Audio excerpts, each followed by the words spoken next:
Welcome Yeah, back to another week of baseball talk on Primetime Sports Talk. James Gatlin with Nicolette Royo and Daniel Corey again, and we're going to look at odds for some awards for this upcoming MLB season. yeah. So for obviously the big awards like MVP, Cy Young, Manager of the Year, and Comeback Player of the Year, we'll be looking at the early season odds, and we'll be kind of giving our predictions. So we'll start with the MVP. We'll start in the National League. Obviously, a lot of people are high on Fernando Tatis Jr. He's currently plus 800 to win. But he's not the favorite, though. He's actually fourth. The favorite is Mookie Betts, followed by Cody Bellinger, and then Juan Soto. And then you got players after them like Nolan Arenado, Ronald Acuna Jr., Christian Yelich, Lindor's down there, Seager, Freddie Freeman, last year's MVP. But in terms of odds, I think your best value would be Juan Soto at plus 750. Because if you last year it kind of felt like they had to give it to Freddie Freeman because he's been so close for so long. Not to say that Freddie Freeman didn't earn it, but he's been so close for so long that he's finally put up these numbers that you almost had to give it to him. But I mean, if you look at Juan Soto last year,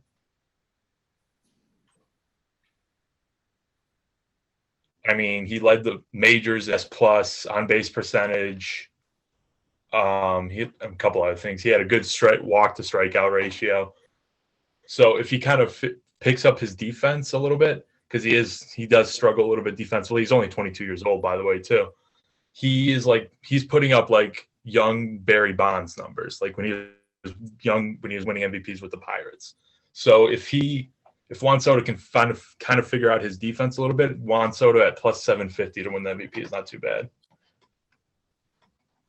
Yeah, I mean, I like Soto with that one. I feel like that with that race with some of these young guys that you talked about, it's gonna be a lot of fun to watch.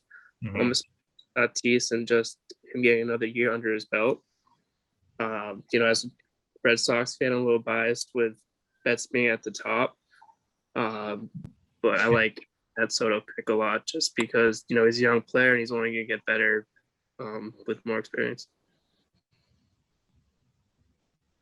Yeah, I definitely agree. I was set on Soto from the beginning just because he's so young. He's young. He's like what you said, Dan. He's my age, as how young I am, but he's my age.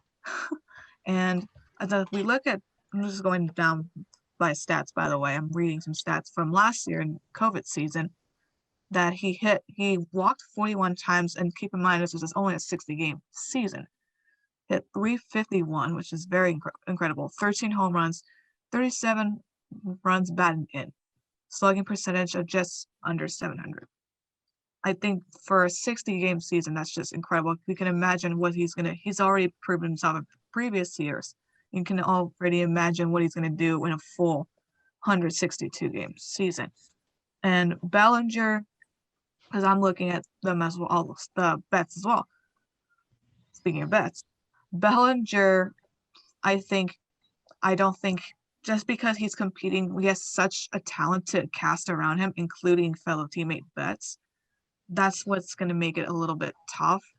And Acuna, I'm not set on Acuna, nothing against him, but I just think there's just too much talent really for the NL MVPs, especially with these bets as we're looking at these odds so far this early. And I was gonna say I was thinking Arenado, but I want to see how he does outside of Coors Field first to really see if he can be up there.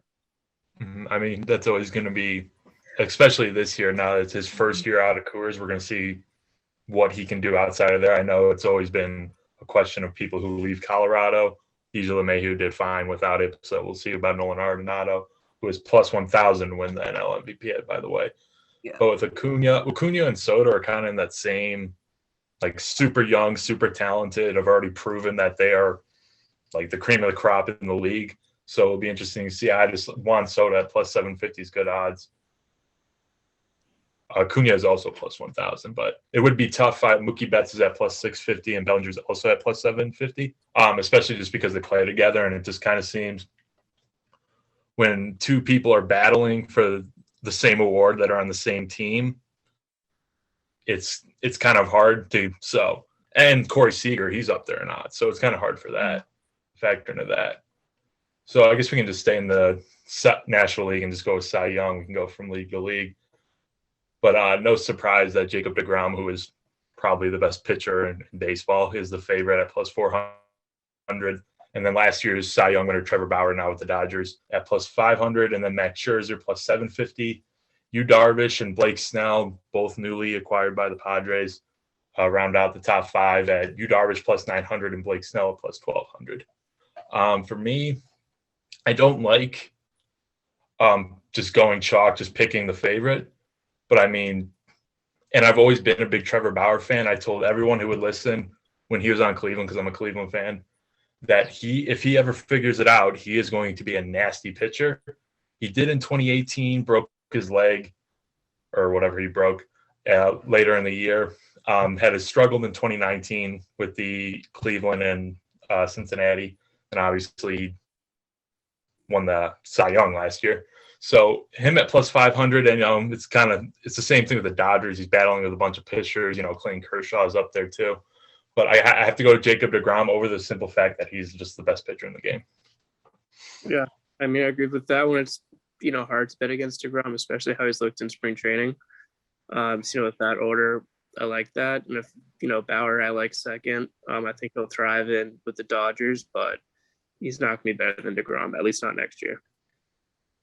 Mm-hmm. Yeah, I definitely agree, especially with how stacked I mentioned this earlier in previous podcasts and even articles I've written that the Dodgers have, I wouldn't say a problem, but a kind of a good thing, a good issue to work with, where a lot of other teams struggle to find solid rotation, 5-man rotation, or even that 6 if you want to rotate, because that final 5th spot is a little shaky. Angels, for example, as an example of that. The Dodgers have what every other team pretty much envies, where you can rotate that final 5th spot, and they have 7 legitimate starters in that rotation outside of the first 5, of course. So that's why I just don't see Bauer as Bauer's plus 500 for Bauer is expected, but I still don't think he's going to be the Cy Young winner this year, just because, like as you mentioned, both of you two mentioned, he just has too much competition. I mean, you do have Walker Buehler, who is a sleeper, who's definitely a sleeper, and then Kershaw, of course, is still up there. deGrom, I mean, deGrom's literally, I agree, the best pitcher in baseball right now. So got to give it to him. Yeah, I mean, you mentioned Buehler and Kershaw. Buehler is plus 1,200 and Kershaw is plus 1,600, and just a couple other notable names. And I did the same thing with last year when Garrett Cole signed that massive contract with the Yankees. I don't like saying, oh, he's going to win the Cy Young after 1 year into a massive deal, just because I think, the jitters, the expectations, they're both playing in a big city now. It can phase you. We saw it last year with Garrett Cole. He wasn't himself last year. I mean, he was still fine, but that's the same thing with Bauer. I'm not ready to give it I want to see him a year into his 3-year or whatever with opt-out deal in Los Angeles. Exactly. I agree with that last when you brought up that point of bigger city, and LA's pretty ruthless. We got some pretty ruthless fans out here, and I can attest you for that. And I could imagine with New York as well, 2 of the biggest markets in the country. Yeah, and to be fair, I mean, Trevor Bauer is from Los Angeles, and he played college in Los Angeles. But all right, American League MVP. If you can believe it, Mike Trout is the favorite at plus 225. And then following him is Alex Bregman. It's a big jump in odds. Alex Bregman at plus 900. Aaron Judge at plus 1,200.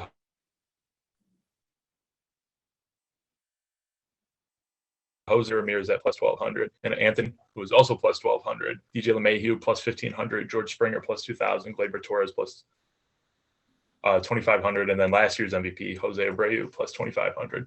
It's actually a big run of White Sox right there, but that I just didn't name. But I mean, again, I don't want to pick Mike Trout. I just don't want to go chalk because he is the best player in the game. I'm not going to pick him. I'm going to pick Alex Bregman because I still stand. I picked Alex Bregman to win the 2019 MVP. He still should have, but he didn't. And I'm more picking based on odds, best odds, since I'm a gambling man. Plus 900 for Alex Bregman is insane odds. I know he had a down year last year, as did most of the Astros besides Carlos Correa. But I mean, he's still one of the best pure hitters in the game. He's got a decent glove. And it's the simple fact that for me, picking Mike Trout at plus 225 just ain't worth it. Picking a future at plus 225 isn't very worth it when it's not necessarily a slam dunk. I know Mike Trout has won, I don't even know how many MVPs at this point, but it's plus 225. I just don't like those odds. I do like Aaron Judge at plus 1,200 if he can stay healthy. That's the only thing. We've only seen him stay healthy 1 year, and he was a monster. Should have won the MVP that year, his rookie year, when he lost Altuve. So we'll see if he stays healthy. That might be a good value bet. But right now, I'm officially picking Alex Bregman. Yeah, I like the Bregman pick a lot. I feel like until Trout retires, is going to be probably favored in the AL. Bregman's a guy who he had 41 homers in 2019, 31 in 2018. So, he's a really good bounce back candidate for Houston. And if he gets back to those numbers, I mean, those are MVP numbers right there. I feel like, after those two, it's pretty much those are kind of the top two and it falls off in the AL. Yeah. Yeah. And of course, I'm going to be a little biased here as an Angels fan, of course. But so I realistically think he would get it just because his down year last year wasn't even technically by standards a down year. But I mean, he, again, 60 games, he played 53. He finished with 17 home runs and 46 runs batted in, 281, which that's still pretty solid for 162 games. And that's considered a down year for him. So however, I will say it's not just him who's all due for a big year. I do agree that Bregman, Judge, Ramirez, pretty much everyone on this list is due for a bigger year just because of the pandemic. Cutting this season so short last year, and it's tough to get hot at certain times when it's like you're playing only a third of the season, basically. But I will say I'm not a big gambling girl as of yet. I'm not at Dan's level, but I do agree that 225 for Mike is not for Trout is pretty low. I don't know if that's worth it either, in my opinion. That jump, as you notice, like with Bregman to 900, and then Judge, Ramirez, Rendon, even Matt Chapman and LeMahieu. Oh, sorry, not LeMahieu, but Judge through Chapman, all 1,200. That's a huge jump. I will say that I admitted, but I do like Bregman's chances. I think he is due for another big year. Yes, they lost a few guys, but if anything, it's just losing guys like George Springer in a way gives him that what do you call it? A little more attention to him and other guys. So if let's say Altuve, let's just say may have a bad game. Let's just say Correa has a bad game, and then somebody else picks up. They all are going to pick up something that Springer has left off, and Bregman has been a candidate for the last several years, anyways. Now whether he should have won 2019 or not, that's another story. But Judge, again, Judge is a risky pick just because of his health. Rendon is an interesting pick as well. Chapman is a sleeper, in my opinion, because his defense he's very well rounded, but he hasn't been that healthy either, especially last season and a half. So for this one, I will just, and of course DJ LeMahieu is also a sleeper in a way. But I think for this one, I'm still gonna go with, it's risky, but I'm gonna go with Judge. Assuming, again, I know his health is a questionable. Would I recommend gambling on him? Probably not. But at least for my choice for this sake, I'll just go with a shoot off between Bregman and Judge, with Judge assuming he's healthy. That little edge. You bring up an interesting point with Bregman now that they've lost some people and he'll have more of a focus on him. And usually when players have more of a focus, they get more attention with the votes. Mhm. Same could be said with Jose Ramirez now that Francisco Lindor is no longer in Cleveland. And Ramirez finished top 3 in the MVP last year. And I mean, outside of one down 2019, he's been consistently a top 5 MVP player. So he's obviously him at plus 1,200. That's some pretty good odds to look at. Yeah. I wouldn't trust it. I mean, Mike Trout, it may be a safe bet at plus 225. I mean, I picked the Dodgers to win the World Series last year at plus 200. Luckily, that cashed. But I mean, it might be a safe pick. But if you're looking for real value, people like Bregman, then you got risk like Judge and Ramirez, Rendon, Chapman, LeMahieu if you're feeling a little frisky. But and then the Cy Young, Garrett Cole is the favorite this year at plus 400, and it's a tight top 3. Garrett Cole at plus 400, last year's Cy Young, Shane Bieber plus 450, and then Lucas Giolito plus 500. And then you got people like Tyler Glasnow plus 900, Chris Sale, who's back at plus 1,000, Hyunjin Ryu at plus 1,000.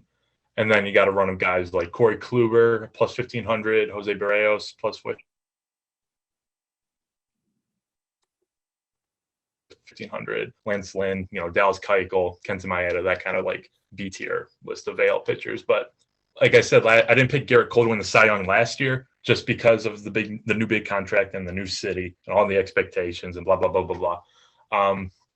It might be a good safe pick this year. I mean, it feels like the Yankees, they kind of slept through the season last year. There was a time where it looked like they may finish with a losing record. So if Garrett Cole bounces back and the Yankees bounce back, and he's going to be the main focus of this rotation, because can you trust Corey Kluber? Can you trust Talion? Can you trust I can't remember, Luis Severino? Can you trust those guys to stay healthy? So I like Garrett Cole at plus 400. Not sure if I really I love Shane Bieber, I'll say that, but I'm not sure if I like him at plus 450. Just because I am also very high on Zach Plesac this year, who is obviously going to be the number 2 this year with Clevenger being traded away. Plesac is plus 4,000 to win the Cy Young, by the way. Don't bet those, because, like I say, you don't want to take 2 people on the same team. It's try and look for, in the gambling aspect of this, if you're looking for somebody, look for somebody like Garrett Cole or Chris Sale or now Tyler Glasnow, that he is the focus point of that Rays rotation. But Garrett Cole is, I feel like he's just going to have a bounce back year. And if he has a decent enough bounce back year, or if he can replicate what he did in Houston, he definitely deserves to win a Cy Young. Yeah, I mean, I like Garrett Cole a lot because I feel like that whole Yankees rotation with Kluber and Tyon both coming off injuries, they have a lot to prove. I feel like the East is going to be a lot of fun to watch this year with the Sox and Toronto, and that's just going to be able to bring out the best in all those teams. So I'd probably go with him there.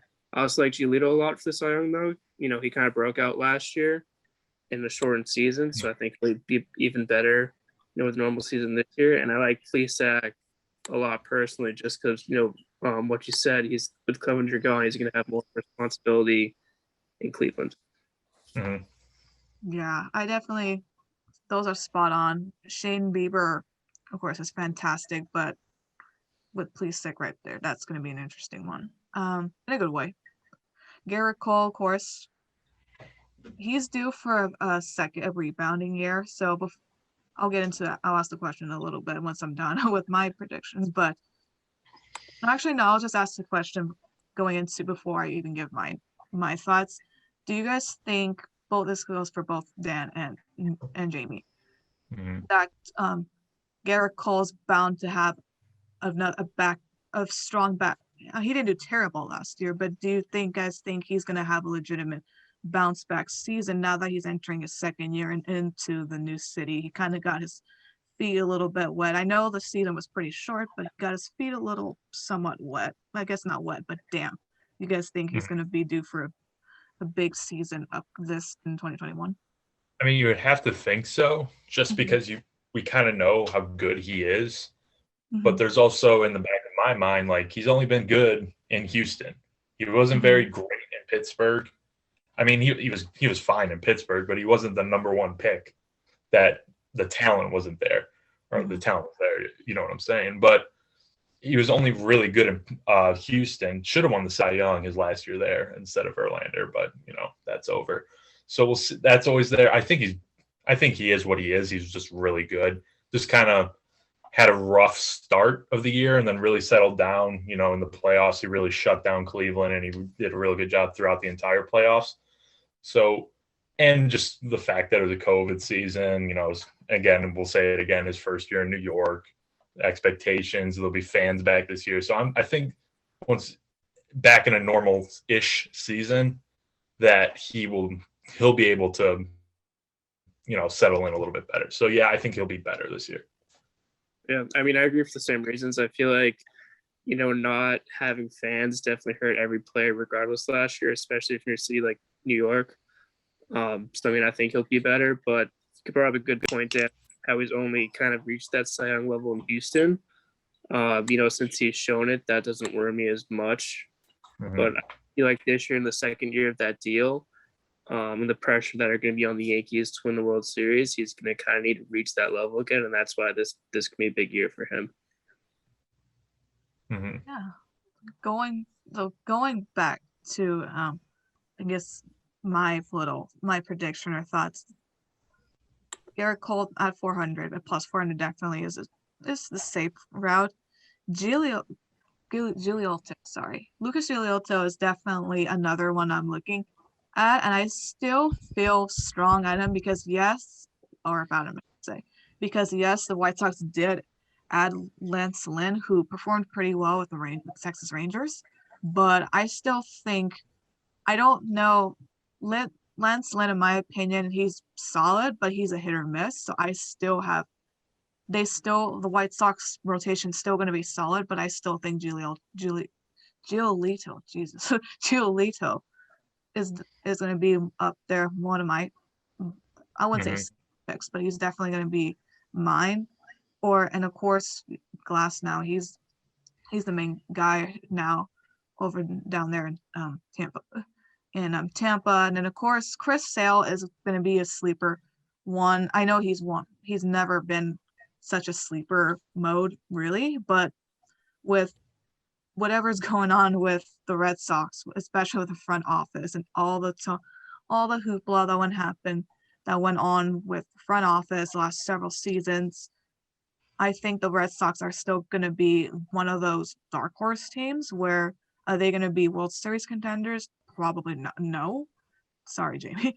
Probably not.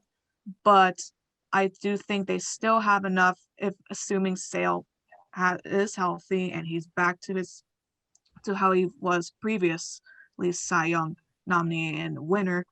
I do think, and he's still he's one of the main, he still has a big name in Boston. But for that sake, I'm still going to go with Giolito for this one. And looking at the other ones, I like to identify dark horses as well. Maeda is an interesting one. Andrew Heaney's is on here, which is interesting. I don't know if that's a good or bad thing, but don't bet on Heaney, ladies and gentlemen. I mean, like I said, I mentioned Zach Plesac at plus 4,000. If you're feeling a little bit out there, if you want to just throw some money on some long odds, that might be worth a look. But I mean, look, you mentioned Chris Sale in the Red Sox front office. We'll see what Chris Sale. I mean, it's hard to pick somebody when they're coming back from Tommy John and at Chris Sale's age. So, and just based on what he's not really we'll see. Luckily for you, you mentioned the front office. LeBron James is here to save the day. But Hyunjin Ryu at plus one. I just love saying his name too. At plus 1,000, that might be good because, like we said, sometimes it's not right, but sometimes these awards are more focused on teams that are doing much better or teams that are winning. The best player on the team that is winning. Sometimes it's like that. It shouldn't be like that. And if the Blue Jays kind of exceed the hype that they had this year, especially going to the playoffs last year, and Hyunjin Ryu kind of builds off what he did last year, plus 1,000, I mean, he all but had the Cy Young, I believe, in 2018 and 2019 locked up, and then he just kind of collapsed. So it might be worth a look for Hyunjin Ryu. For comeback player of the year, I don't have odds for that, but I think we can all kind of agree that in the American League, it's probably going to be Trey Mancini just because he's going to be playing after cancer diagnosis. It's kind of the same of, Alex Smith from the Washington football team winning this year because of his devastating injury. So, and the fact that, Trey Mancini is a hell of a player. Yeah. Yep, definitely. The best moments for spring training was when he got that ovation, against so like you said, you can't not root for him to win that. Mm-hmm. The NL is a little bit different. There's no, obviously, thank God there's no storyline like there is in Trey Mancini's case. But the one name that came to my mind is Christian Yelich, just because his season last year was very not great. He hit 205, 12 homers, OBP of slash for 356, 430, 786, which are all career lows. And he had the MVP in 2018. Most likely would have won it in 2019 if he didn't get hurt, because he was kind of trending in that direction. It would have been a tight race with Bellinger. They had that whole Yelich versus Belly kind of marketing thing. But in 2019, he was shattering his numbers from his MVP season. He still finished second. But he has to be, even if he just gets back to even half of his 2018, 2019, even 2017, he was pretty decent in his last year in Miami. If he even his last year in Miami, even if he gets back to half those numbers, he should win this comeback player of the year. Yeah. I agree with that one. Yeah. If you want to go with manager of the year, I don't really have much of anything. If you're high on the Royals like I am, Mike Matheny might be a look. And then I don't who's the Mets manager now? I forget his name. That is a good question, actually. It is. I'll look it up, but it's going to be a name. Luis Rojas. Luis Rojas. Yeah, that might be a look. I don't have the odds in front of me, so they've gone through a whole hell of a change. But it's always going to come down to who's going to be the top seeds. Who is it going to be? Aaron Boone? Is it going to be, Francona is always up there. In the NL, is it going to be, Luis Rojas? So I don't know if those have really looked much of a deep look like we did with the actual awards that you can physically bet on right now. Mm-hmm. Yeah. I think that's a pretty good. We got the important ones out of the way, though. Mm-hmm. Yeah, so we'll be back next week with some more baseball talk. Only 2 weeks until opening day, so the wait is almost over, baseball fans. Yes, can't wait. Do it.